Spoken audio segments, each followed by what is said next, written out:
그래서 두 번째로 갖고 온 소식이 삼전이에요. 그죠? 네. 삼전이 정말 투자자가 지금 500만이 넘을 정도로 이제 큰 우리나라에서 이제 주식 비중도 그렇고 투자자도 그만큼 늘었는데 네. 삼전 주식은 계속해서 지금 7만 원대 네. 좀 지지부진해요. 지금 상황은 어떻죠?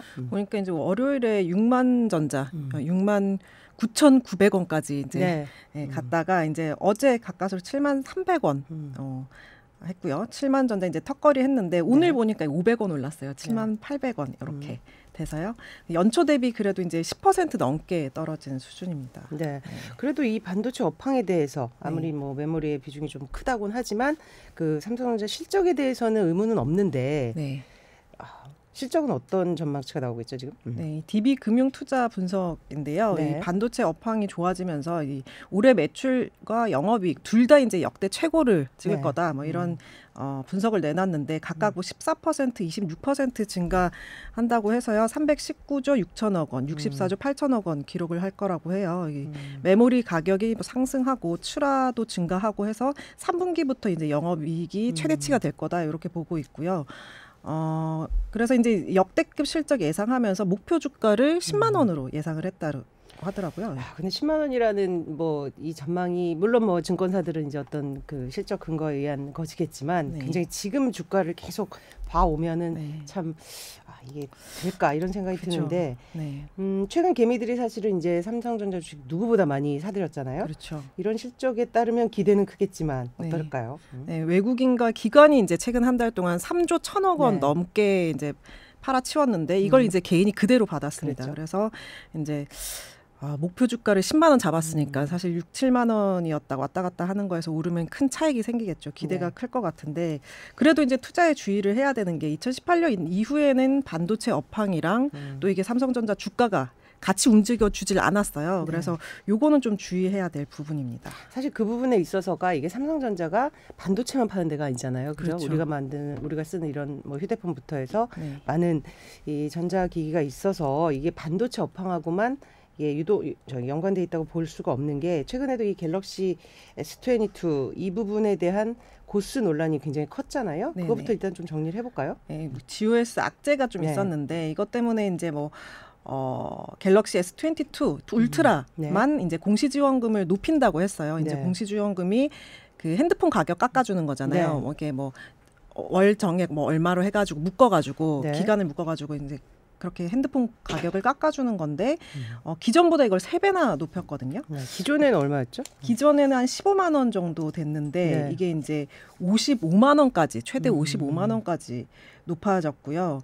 지난달 25일에 이제 정식 출시를 했으니까 약 3주 만에 좀 이르게 올린 건데 3주 만에 이렇게 올린 거고. 그럼 먼저 산 사람들은? 불만이 나오고 있죠. 불만이 나오고 있고 또 이게 공시지원금이 요금제가 비싸질수록 더 많이 나오는데 뭐 요금제마다 차이가 좀 있겠지만 8, 9만 원 요금제일 때 SKT가 48만 원, KT가 50만 원, LG U+가 55만 원 이렇게 최대 55만 원 이렇게 줍니다. 이렇게 되면 이제 256GB 기준으로 145만 2천 원이거든요, 이 기기가. 근데 이제 공시지원금 최대치 적용을 하면 90만 원대가 되고 여기에다 유통망 추가 지원금 15%까지 하면 80만 원대 이제 초반으로 내려가게 되죠. 이 공시지원금이 제조사랑 또 이 이동통신 3사가 공동 부담을 하는 거예요. 근데 삼성이 이제 GOS 때문에 이제 자기들 부담을 이번에 확 높인 건데 GOS 설명을 좀 드리자면 뭐 모르시는 분들도 있으니까 게임 옵티마이징 서비스라고 해서 원래 게임 같은 거 할 때 왜 열도 나고 막 이러잖아요. 실행할 때 이제 과열되지 말라고 강제로 성능을 떨어뜨리는 뭐 이런 기능인데 이용자들이 이제 이거를 강제로 막아놓으니까 이용자들이 원성이 자자했는데 지금 집단 소송까지 진행 중이고 지난주 이제 1차 소송 접수에 2,000명 넘게 지금 늘었다고 해요. 접수자가. 그리고 미국에서도 관련 소송이 진행 중이고요. 또 지난 16일에는 이 한종희 대표이사가 직접 주주총회에 나와가지고 고개를 숙여가지고 인사를 하기도 했죠. 그만큼 파장이 크다고 생각을 못했을 텐데 사실은 이제 소비자들은 선택권 자체가 제약이 돼 있다는 부분에 있어서 이제 굉장히 공분을 했던 그런 이슈였습니다. 지금 근데 공시 지원금 높인다고 해도 뭐 반응이 그렇게 좋지가 않은 게 네. 아까 말씀하셨듯이 이제 먼저 산 사람들은 3주 만에 이걸 높여버렸으니까 그럼 미리 산 사람은 뭐냐 뭐 이런 식으로 나오고 있는 거고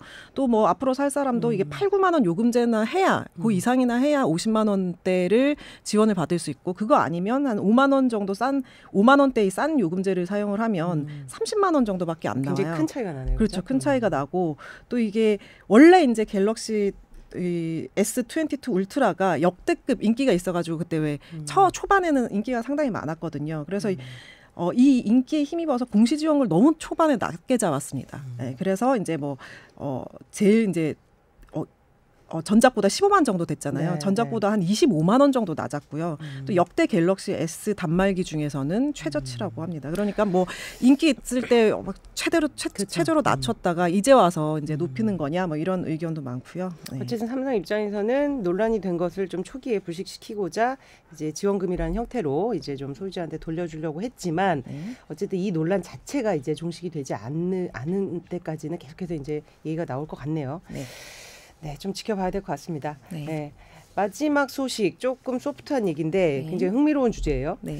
저는 몰랐어요. 이 명품 브랜드가 레스토랑을 내는 게 있었나 했는데 일단 구찌가 지금 한국에서 레스토랑을 냈다. 정리를 해보면 저도 이제 뭐 먹어본 적은 없어서 명품 브랜드 레스토랑에서 오는 28일 날 서울 이태원에 있는 구찌 매장 맨 위층에 이제 문을 열게 되는데 이탈리아랑 미국이랑 일본에 이어서 전 세계 4번째로 이제 구찌 레스토랑을 여는 거예요. 이 명품 브랜드가 이제 식당을 낸다고 하니까 또 이제 너도나도 이제 소비자들 관심이 매우 뜨겁습니다. 지난 16일부터 이 온라인 사전 예약을 받았었거든요. 이 사진 좀 보시면 제가 직접 한번 해봤어요. 이번에. 그래서 이제 지금 한 달 정도 예약을 받고 있는데 15일까지 예약을 받고 있거든요. 다음 달 15일까지 넣어서 해보니까 지금 검색한 시간대 예약이 불가능하다. 뭐 이렇게 저 일자리 다시 검색해달라 뭐 이렇게 하고 있는데 알고 보니까 이게 뭐 그냥 제가 조금 늦은 게 아니라 이거 딱 열자마자 16일에 그냥 20분 만에 광클 하면서 한 달치 예약이 다 끝났고요. 그 정도로 가야 되나? 음식값은 어때요? 음식값은 이제 뭐 아직 정해지진 않았어요. 근데 미국에서 이제 미국 매장에서 파는 가격을 봤더니 이제 사진을 보시면 시그네처 메뉴 버거가 있어요. 이 버거가 예쁘게 생겼네요. 그렇죠. 통도 예쁘고 박스도 예쁘고 그렇죠. 그렇죠. 솔깃하시죠. 근데 가격이 중요한데. 가격을 봤더니 시그니처 메뉴예요. 저 버거가. 근데 $38 우리 돈으로 5만 원 가까이 되고요. 저거 하나가 디너 코스 보시면 이제 최고 $330 우리 돈으로 40만 원이 넘어갈 정도인데 벌써부터 지금 고객이 이미 몰리고 있는 상황인 거죠. 일단 뭐 궁금증도 있을 것이고 또 희소성도 있을 것이고 요새는 또 이제 SNS에 올리는 그런 용도도 있을 것 같긴 한데 그러면 지금 식음료 매장을 여는 명품 브랜드가 구찌가 처음이에요? 처음은 아니고요. 국내 식음료 시장에서 가장 먼저 진출한 명품 브랜드 어딜 것 같으세요? 그냥 추측을 하시면. 글쎄요. 잘 모르겠는데. 에르메스? 디올이 가장 먼저 이제 진출을 했는데 지난 2015년에 서울 청담동 디올 매장에서 5층에 카페를 차렸습니다. 사진 좀 보시면 이 지금 아메리카노 저 앞에 있는 저 커피가 로고를 새겼네요. 네, 그렇죠. 크리스찬 디올 요거를 새겼죠. 지금 2인 한 잔이 19,000원이고요. 저 뒤에 보시면 저게 이 전체가 이제 애프터눈 세트 2인 기준 애프터눈 세트 저 디저트까지 나오는 게 12만 원이나 됩니다. 그렇고 또 이게 큰 인기를 끌면서 지금 뭐 SNS에 지금 또 다른 사진을 좀 보여주시면 저렇게 SNS에 진짜 너도나도 저렇게 많이 올리는 요 장소가 SNS에서 인증샷 명소로 지금 자리를 잡고 있어요. 또 디올뿐만 아니라 또 에르메스도 지금 서울 신사동에서 카페를 하나 운영하고 있는데요. 사진 보시면 이제 뭐 커피와 디저트를 지금 이 그릇이 에르메스의 그릇입니다. 요거를 비싸서 잘 못 사는데 여기 가면 여기에 담은 거를 이제 마시고 먹을 수 있다. 뭐 이런 거고요. 그다음에 명품 시계 브랜드 두 곳도 지금 잇따라 식음료 시장에 진출했는데 지난해 7월에 IWC가 이제 뭐 아시다시피 시계에 이제 뭐 달 그려져 있고 뭐 요런 시계인 것 같아요. 찾아보니까 뭐 아무튼 이 브랜드가 서울 한 백화점에서 전 세계 최초로 카페를 선보였고요. 지난달에는 이 브라이틀링이라는 그 명품 시계 브랜드에서 서울 이태원에 매장을 내면서 2층을 레스토랑으로 꾸몄습니다. 특히 이제 최근 들어서 이렇게 명품 브랜드가 이 식음료 매장을 많이 내고 있는데 이게 거의 유행처럼 지금 사실 좀 번지고 있는 거거든요. 뭐 카페뿐 아니라 레스토랑, 뭐 비건버거 종류도 다양해지고 있습니다. 어쨌든 명품 브랜드들이 뭐 식당으로 뭐 돈을 크게 벌려고 할 것 같진 않고, 네. 자 그러면 뭐 자신들이 낸 지금 매장 건물 어떤 뭐 꼭대기에 내고 어떤 목적이 좀 있을 걸로 분석을 하세요? 네, 대부분 보면은 이제 그냥 매장이 아니라 플래그십 스토어라고 해서 좀 특별한 매장이죠. 네. 요 구찌 가옥, 구찌도 이제 이번에 내는 게 구찌 가옥, 이름을 가옥이라고 졌어요. GAOK라고 해서 한국에 맞게끔 이렇게 했는데 한번 보시면 이게 제가 동영상을 준비했는데 이게 이제 자체적으로 제작한 영상인데 이게 이제 플래그십 스토어라는 건데 구찌가 이제 명품을 사랑하는 한국인들을 사랑하는 마음을 담아서 그거를 이제 한국적으로 아주 꾸며놓은 저런 식으로 이제 영상도 만들고요. 그래서 이제 뭐 한국 패치가 100% 됐다 막 이러면서 현지화를 한 건데, 그렇죠. 현지화를 했는데 이런 이 플래그십 스토어가 이 브랜드의 성격과 이미지를 극대화한 매장이잖아요. 그래서 이제 주력 상품도 팔고 브랜드 경험을 이제 경험하는 체험 경제를 가능하게 해놓은 곳이고요.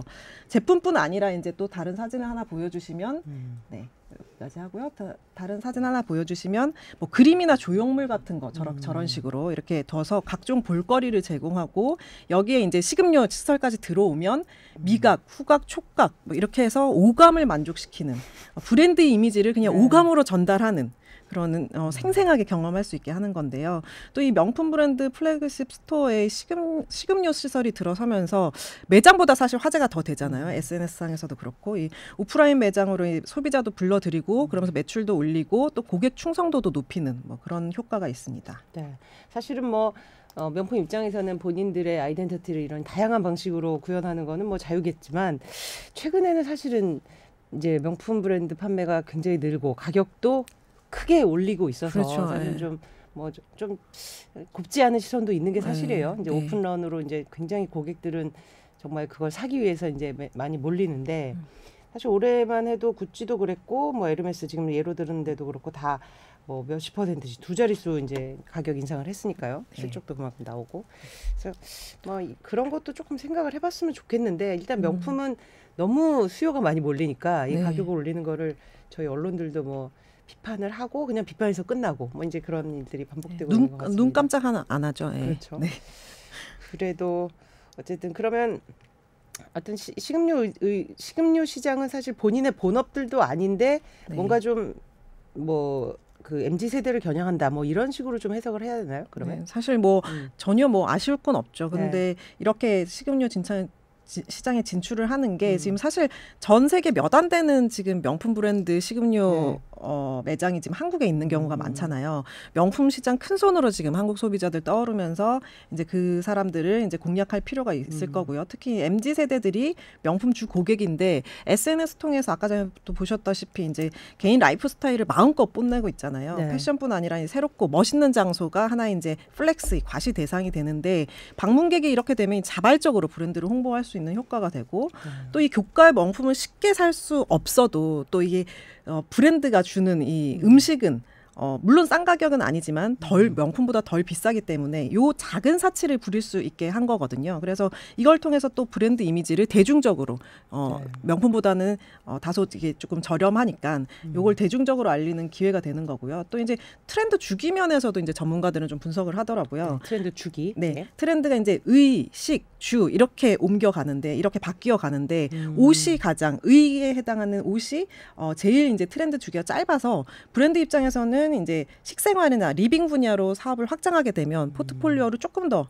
좀 안정적으로 유지할 수 있는 뭐 얼마나 되겠습니까? 근데 이거 재밌는 포인트네요. 그러니까 의식주가 의가 가장 트렌드 주기가 짧고 유행 주기가 짧고 식이나 주로 그러니까 집 이제 인테리어라든지 이런 쪽으로 갈수록 조금 더 장기적으로 이제 실적과 연계될 수 있다는 이런 분석인데 실제로 그런 것 같습니다. 코로나 때도 이제 집콕이 늘면서 사실 인테리어나 이쪽 그 업체들이 이제 매출이 굉장히 늘고 그랬던 걸 생각해 보면 또 업체들이 이렇게 의 업체들이 주로 확장하는 이런 부분에 대한 해석도 가능할 것 같다는 생각도 드네요.